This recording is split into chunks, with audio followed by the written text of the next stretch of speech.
अयोध्या राजमहल में अचानक आए संकट का साक्षी रहा हूं। जिस समय पूरी अयोध्या श्री राम के राज्याभिषेक की तैयारी में लगी थी, तभी दूसरी ओर कुबड़ी दासी मंथरा कूटनीति का चक्रव्यूह रचाने में लगी थी।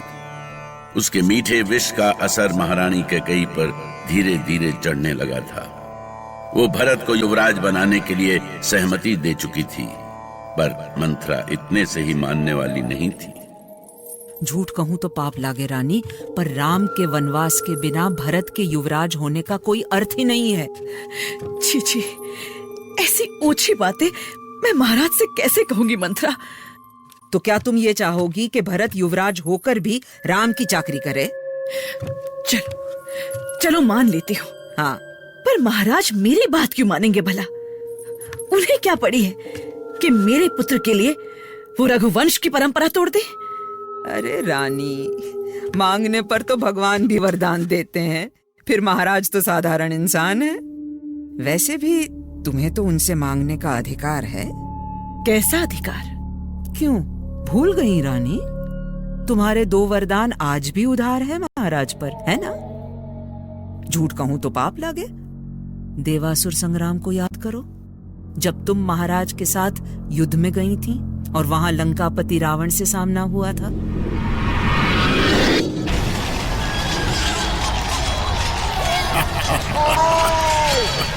कोई बचकर जाने ना पाए।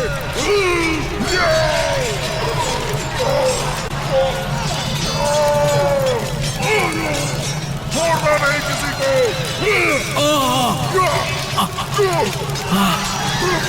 दुष्ट रावण। महाराज महाराज महाराज, आपको कुछ नहीं होगा महाराज, कुछ नहीं होगा। कैकेयी, मेरा जीवन शेष हो रहा है कैकेयी, मैं नहीं बचूंगा। ऐसा ना करें महाराज, मेरे होते हुए आपको कुछ नहीं होगा। मैं आपको रथ पर लेटाकर यहाँ से सुरक्षित ले जाऊंगी। पर हमारा रथ टूट चुका है और हम शत्रु सेना से घिरे हुए हैं। तो क्या हुआ? हमारा रथ टूटा है ना, शत्रु का रथ तो है। मैं शत्रु के रथ पर आक्रमण करके उसमें ले जाऊंगी आपको। कहाँ जाता है?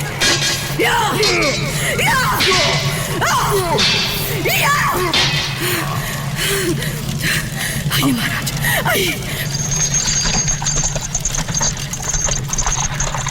समझ के महाराज।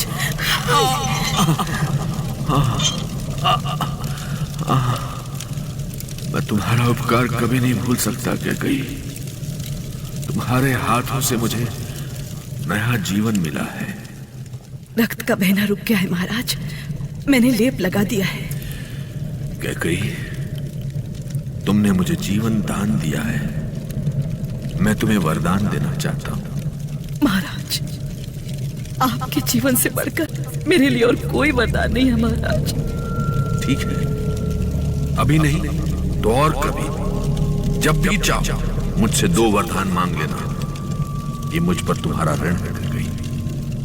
कैकेयी का वो बहुत बड़ा ऋण था महाराज पर, जिसके बदले में वो कुछ भी देने को तैयार थे। पर क्या उसके बदले कैकेयी महाराज से इतना बड़ा अधर्म करने को कह सकेगी? क्या वो इतनी कठोर हो सकती है? कुछ याद आया रानी? हैं? याद आए महाराज के दिए हुए 2 वचन? सब कुछ याद आ गया, सब कुछ। हाँ। 2 वरदान महाराज पर आज भी उधार हैं। तो किस जन्म के लिए बचा के रखे हैं वो वचन? आज मांग लो, पर याद रहे सब कुछ भरत के अयोध्या आने से पहले ही हो जाना चाहिए। झूठ कहूं तो पाप लागे रानी, वरना सारा खेल बिगड़ जाएगा। और मंथरा का मंत्र काम कर ही गया। अब इधर कैकेयी मंथरा के रंग में रंग चुकी थी और उधर महाराज दशरथ के मन में कुछ अशुभ आशंकाएं उठने लगी थी। उनका दिल जोर जोर से धड़क रहा था।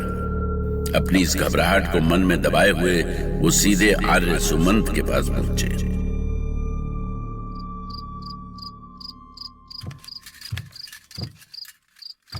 महाराज, आप इतनी रात में यहाँ?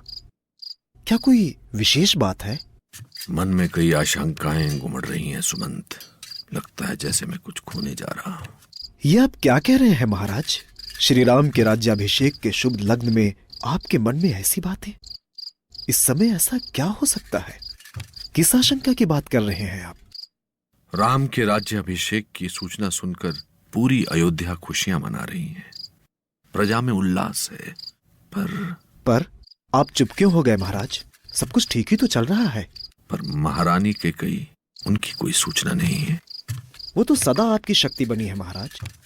राजमहल से लेकर युद्ध भूमि तक वो हमेशा आपके साथ खड़ी रही है, आपकी शक्ति बनकर। उन्होंने सदा आपकी भावनाओं को समझा है। यही तो चिंता की बात है सुमंत। कैकेयी हर पल हमारे साथ होती है, पर पता नहीं क्या बात है, आज संध्या के बाद उन्हें देखा नहीं। हो सकता है महारानी राज्याभिषेक की तैयारी में लगी हो, या महारानी कौशल्या के महल में हो। मैं महल का कोना कोना देख आया हूं सुमंत। मैं दासियों से पता करता हूं महाराज। नहीं सुमंत, दासियों से पूछना उचित नहीं है, मैं स्वयं देखता हूं।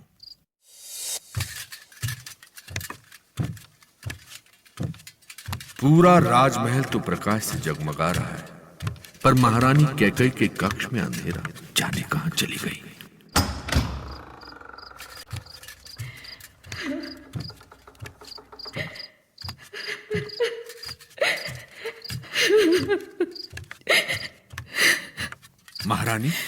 महारानी कैकेयी,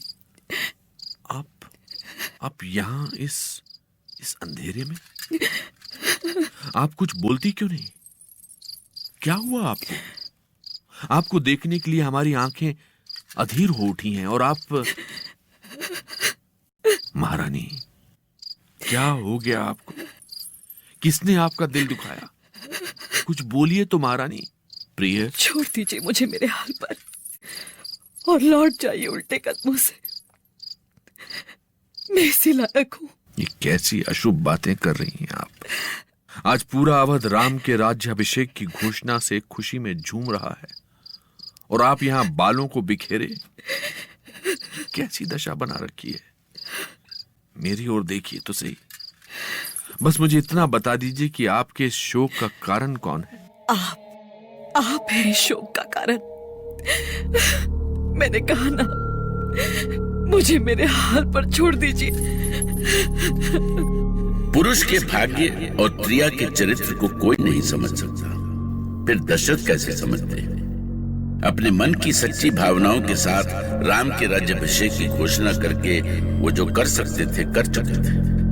अब कैकेयी की बारी थी, और वो जो करने वाली थी उसकी कल्पना तो दशरथ को स्वप्न में भी नहीं थी। कितना प्रेम दिया था उन्होंने कैकेयी को, अपनी सभी रानियों से बढ़कर, और वो थी भी इस योग्य। पर आज ऐसी घड़ी में वो अपने किए का बदला इस तरह मांगेंगी? भला ये दशरथ कैसे सोच सकते थे? राम